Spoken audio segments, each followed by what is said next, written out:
ಈ ವರ್ಷ ಮಳೆ ಕಡಿಮೆ. 146 ವರ್ಷಗಳ ಹಿಂದೆ ಇಷ್ಟು ಪ್ರಮಾಣದ ಮಳೆ ಕಡಿಮೆಯಾಗಿತ್ತು ಅಂತ ವರದಿ ಹೇಳ್ತದೆ.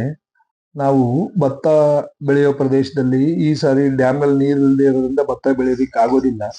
ಬದಲಾಗಿ ನಾವೇನ್ ಮಾಡಬಹುದು ಅಂದ್ರೆ ಕಲ್ಟಿವೇಟರ್ ಹೊಡೆದು ಬೆಡ್ ಮಾಡಿ ಹುರುಳಿ, ಅಲಸಂದೆ, ಹೆಸರು, ತೊಗರಿ ಈ ರೀತಿ ಬೆಳೆಗಳನ್ನ ನಾವು ಆಯ್ಕೆ ಮಾಡಿಕೊಂಡು ಬಯೋಚಾರ್ ಬಳಸಿ ಅದ್ರ ಜೊತೆ ಸ್ವಲ್ಪ ಕೊಟ್ಟಿಗೆ ಗೊಬ್ಬರ ಮಿಶ್ರಣ ಮಾಡಿ ಬೆಳೆಗಳನ್ನ ಬೆಳೆಯಬಹುದು.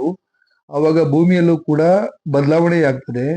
ಇಷ್ಟು ವರ್ಷ ನಾವು ರಾಸಾಯನಿಕ ಗೊಬ್ಬರ ಹಾಕಿ ಹಾಕಿ ಔಷಧಿ ಹೊಡೆದು ಭೂಮಿ ಫಲವತ್ತತೆ ಕಳ್ಕೊಂಡಿದೆಯಲ್ಲ, ಅದನ್ನ ಈಗ ನಾವು ಮರುಸ್ಥಾಪಿಸಬಹುದು. ಬೇರೆ ಬೇರೆ ಬೆಳೆಗಳನ್ನ ಬೆಳೆಯುವ ಮೂಲಕ ಭೂಮಿಯಲ್ಲಿ ಪರಿವರ್ತನೆ ತರಬಹುದು. ಬಯೋಚಾರ್ ಒಮ್ಮೆ ಬಳಸೋದು.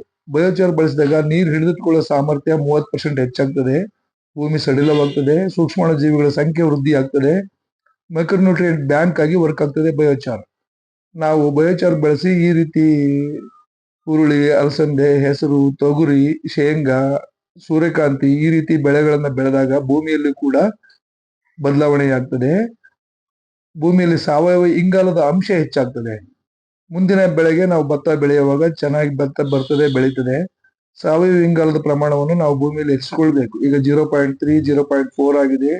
ಮಿನಿಮಮ್ 3% ಇರಬೇಕು ಸಾವಯವ ಇಂಗಾಲ ಭೂಮಿಯಲ್ಲಿ. ದಯವಿಟ್ಟು ಪರ್ಯಾಯ ಬೆಳೆಗಳನ್ನು ಬೆಳೆಯಬಹುದು.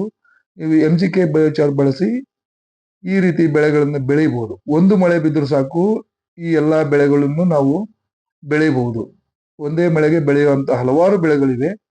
ದಯವಿಟ್ಟು ಅವುಗಳನ್ನು ಬಳಸಿ, ಬಯೋಚಾರ್ ಬಳಸಿ ಕೊಟ್ಟಿಗೆ ಗೊಬ್ಬರ ಜೊತೆ ಮಿಕ್ಸ್ ಮಾಡಿ ಬೆಳೆದು ನೋಡೋಣ. ಭೂಮಿ ಕೂಡ ಬದಲಾಗ್ತದೆ. ನಾವು ಮಾಡಿದ್ದು ಯಾವುದು ವ್ಯರ್ಥ ಆಗೋದಿಲ್ಲ. ನಮ್ಮ ಭೂಮಿಯಲ್ಲಿ ಅಗಾಧವಾದ ಬದಲಾವಣೆ ಆಗ್ತದೆ. ಧನ್ಯವಾದಗಳು.